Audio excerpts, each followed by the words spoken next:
is Farmer WeatherBeard.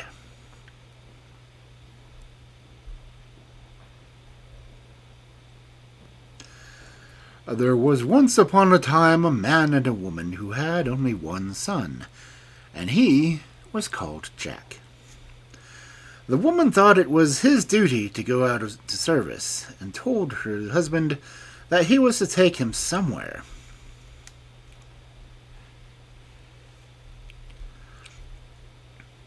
"You must get him a good place, that he will become master of all masters," said she, and then she put some food and a roll of tobacco into a bag for them.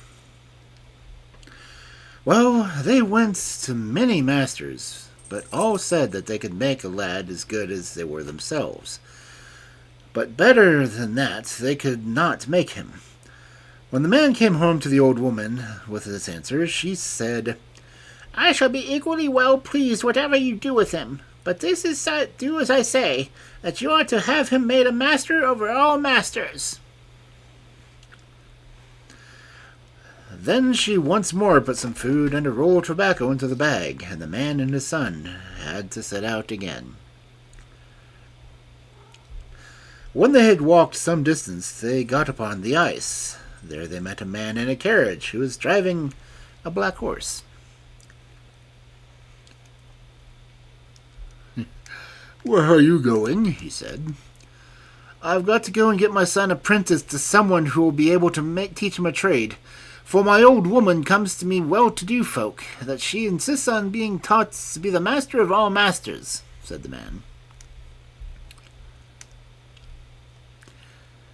"We're not well met, then," said the man who was driving, "for I am a kind of man who can do that, and I am just looking out for such an apprentice.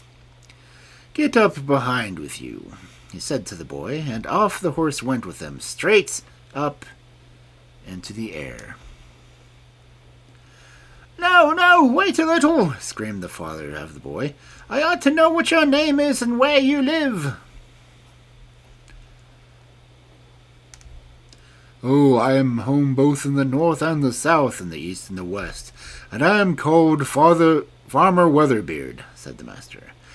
"You may come here again in a year's time, and then I will tell you if the lad suits me." And then they set off again, and were gone.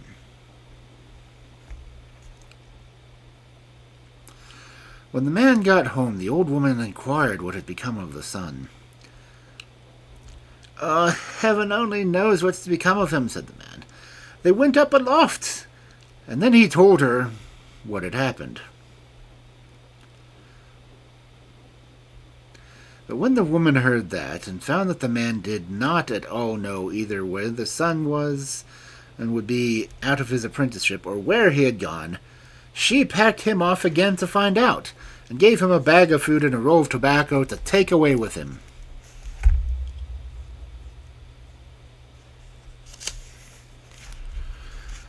When he had walked for some time, he came to a great wood, and it stretched before him all day long as he went on.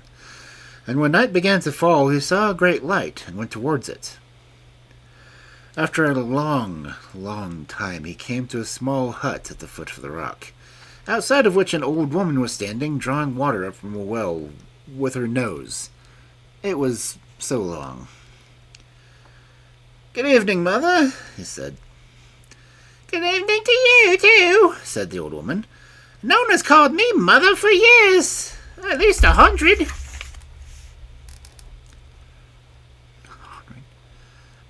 "Can I lodge here tonight?" said the man.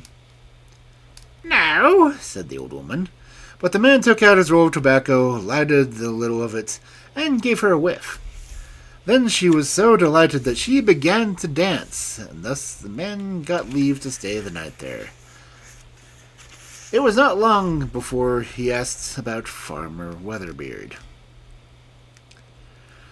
She said that she knew nothing about him, but that she ruled over all the four-footed beasts, and some of them might know. So she gathered them all together by blowing a whistle which he had, and questioned them. But not was one of them able to tell her anything about Farmer WeatherBeard.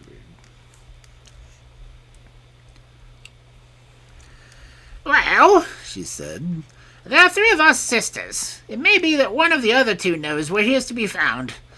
You shall have the loan of my horse and carriage, then you will get there by night. But our house is 300 miles off. Go to the nearest way you will."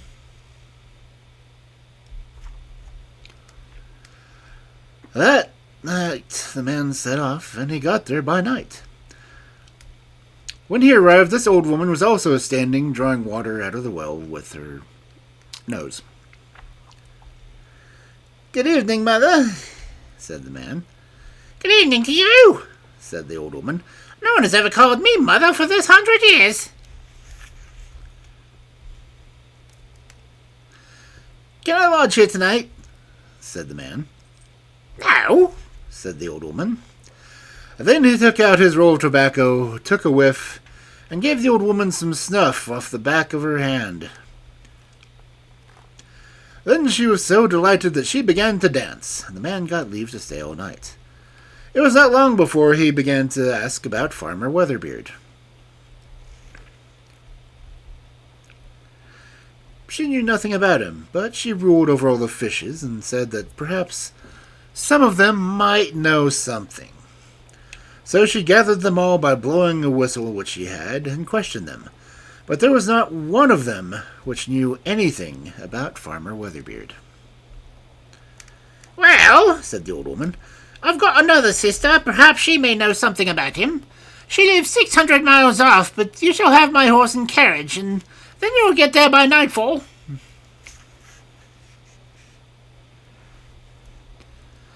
So the man set off, and got there by nightfall. The old woman was standing raking a fire, which she was doing with her nose. It was so long.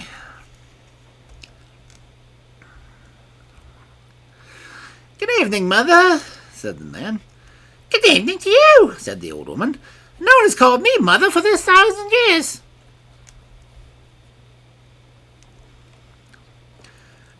"Can I lodge here tonight?"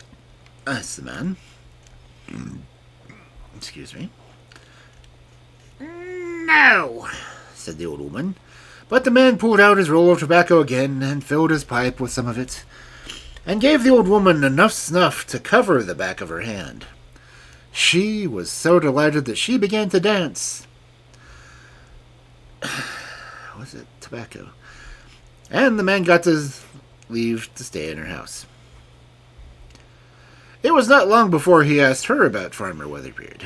She knew nothing about him at all, but said that she governed all the birds, and she gathered them together with her whistle. When she questioned them all, the eagle was not there.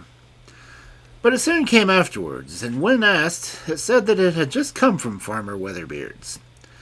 Then the old woman said that it was to guide the man to him, but the eagle would have something to eat first. And then it wanted to wait until the next day, for it was tired with a long journey that had scarcely been able to rise from the earth.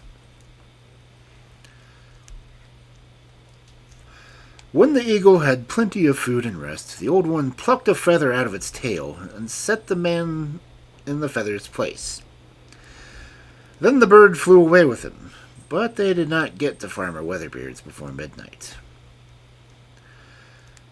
When they got there, the eagle said, "There are many great bodies lying outside the door, but you must not concern yourself about them. The people who are inside the house are so well sound asleep that it will not be easy to wake them.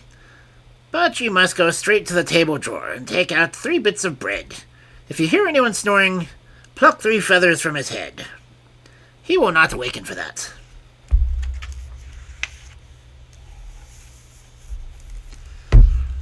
The man did this. When he got the bits of bread, he first plucked out 1 feather. "Oh!" screamed Farmer WeatherBeard. So the man plucked out another. Then Farmer WeatherBeard shrieked, "Oof!" again. But when the man plucked the 3rd, Farmer WeatherBeard screamed so loudly that the man thought the brick and mortar would be rent in twain. But for all that, he went on sleeping. And now the eagle told the man what he was to do next, and he did it. He went to the stable door, and there he stumbled against a hard stone, which he picked up, and beneath it lay 3 splinters of wood, which he also picked up. He knocked at the stable door, and it opened at once. He threw down the 3 little bits of bread, and a hare came out and ate them. He caught the hare. Then the eagle told him to pluck 3 feathers out of its tail, and put it in the hare, the stone, and the splinters of wood, and himself instead of them. Then he would be able to carry them all home. When the eagle had flown a long way, it alighted the stone. "Do you see anything yet?" it asked. "Yes, I see a flock of crows coming after us," said the man. "Then we shall do well to fly on a little further," said the eagle, and off it set.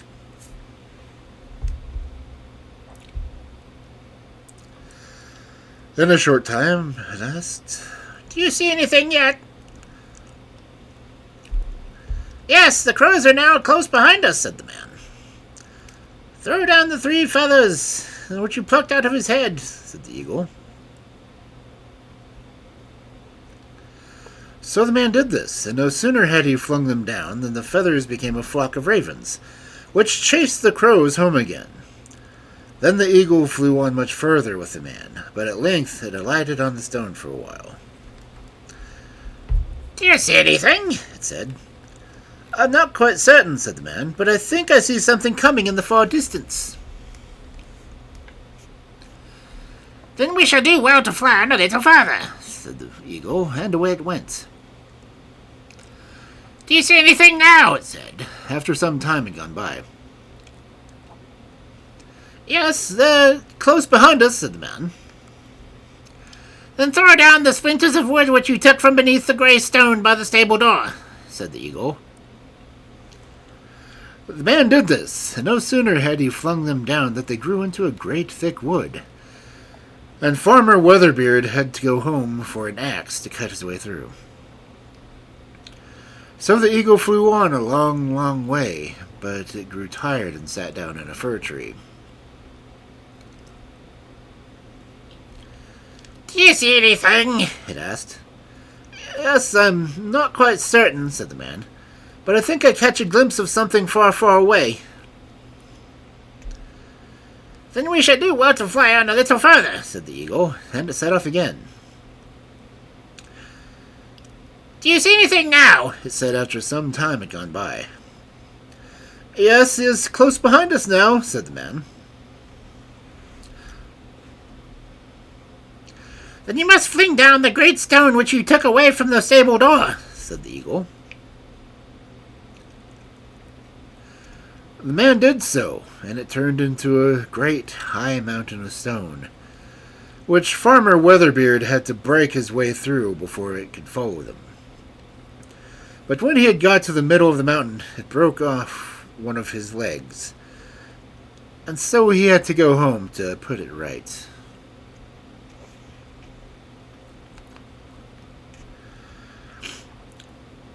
When he was doing so, he saw the eagle fly off to the man's home with him, and with the hare. And when they got home, the man went to the churchyard, and had some Christian earth laid upon the hare. And then it turned into his son Jack. When the time came for the fair youth to turn himself into a light-colored horse, and bade his father to go to the market with him.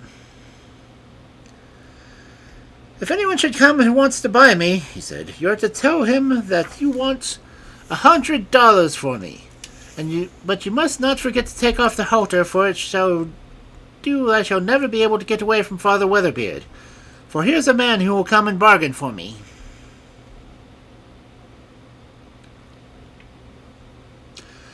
And thus it happened. A horse dealer came who had a great fancy bargain for the horse, and the man got $100 for it. But when the bargain was made, Jack's father had got the money. The horse dealer wanted to have the halter.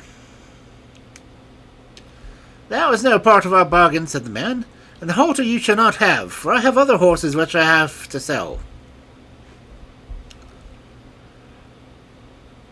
So each of them went his way, but the horse dealer had not got very far with Jack before he resumed his own form again.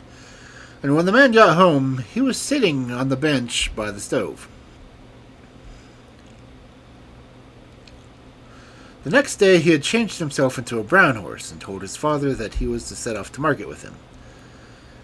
"If a man should come who wants to buy me," said Jack, "you have to tell him that you want $200. For that he will give, and treat you besides. But whatever you drink, whatever so you do, don't forget to take the halter off of me, or you will never see me again."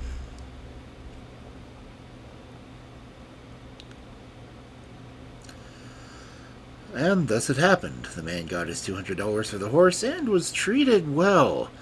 And when they parted from each other, it was just as much as he could remember to take off the halter. But the buyer had not gone far on his way before the youth took his own form again. And when the man reached home, Jack was already sitting on the bench by the stove. On the third day all happened as the same way. The youth changed himself into a great black horse, and told his father that if he came, offered him $300, and treated him well and handsomely to the bargain. He was to sell him again, but whatsoever he did, or howsoever he drank, he must not forget to take off the halter, or else he himself would never get away from Father WeatherBeard, as long as he lived.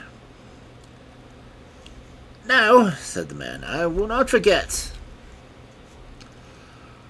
When he got to the market, he received the $300, but Farmer WeatherBeard treated him so handsomely that he quite forgot to take off the halter.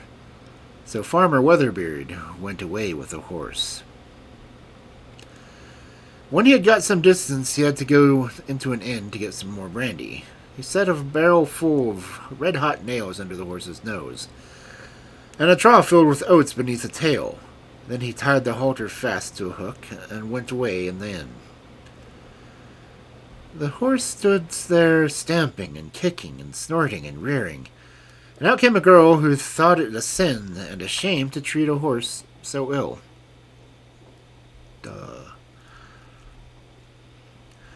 "Ah, poor creature, what a master you must have to treat you like this." Thus she said, and pushed the halter off the hook so that the horse might turn around and eat the oats. "I'm here!" shrieked Farmer WeatherBeard, rushing out the doors, but the horse had already taken off the halter and flung himself into a goose pond, where he changed himself into a little fish. Farmer WeatherBeard went after him and changed himself into a great pike. So Jack turned himself into a dove, and Farmer WeatherBeard turned himself into a hawk, and flew after the dove and struck it.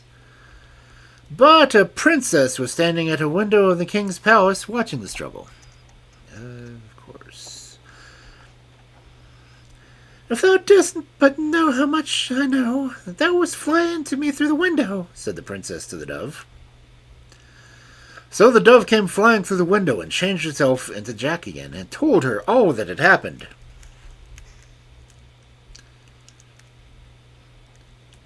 "Change thyself into a gold ring, and set thyself on my finger," said the princess.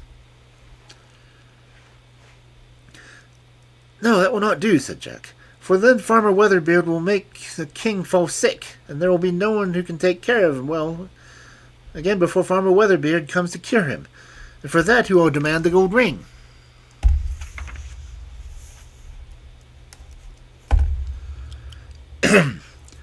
"I will say that it was my mother's, and that I will not part with it," said the princess. So Jack changed himself into a ring and set himself on the princess's finger, and Farmer WeatherBeard could not get at him there. But then all the youth had foretold came to pass. The king became ill, and there was no doctor who could cure him till Farmer WeatherBeard arrived, and he demanded the ring which was on the princess's finger as reward. So the king sent a messenger to the princess for the ring. She, however, refused to part with it, because she had inherited it from her mother. When the king was informed of this, he fell into a rage and said that he would have the ring, let her have her inherited it from whom she might.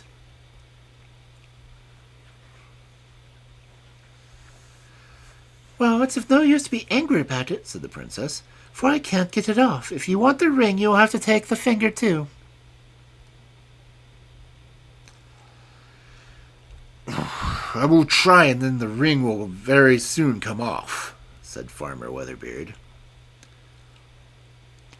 No, thank you, I will try for myself, said the princess, and she went away to the fireplace and put some ashes on the ring. The ring came off and was lost among the ashes. Farmer Weatherbeard changed himself into a hare, which scratched and scraped about the fireplace until the ashes were up to his ears. But Jack changed himself into a fox and bit the hare's head off. And if Farmer Weatherbeard was possessed by an evil one, all was now over with him.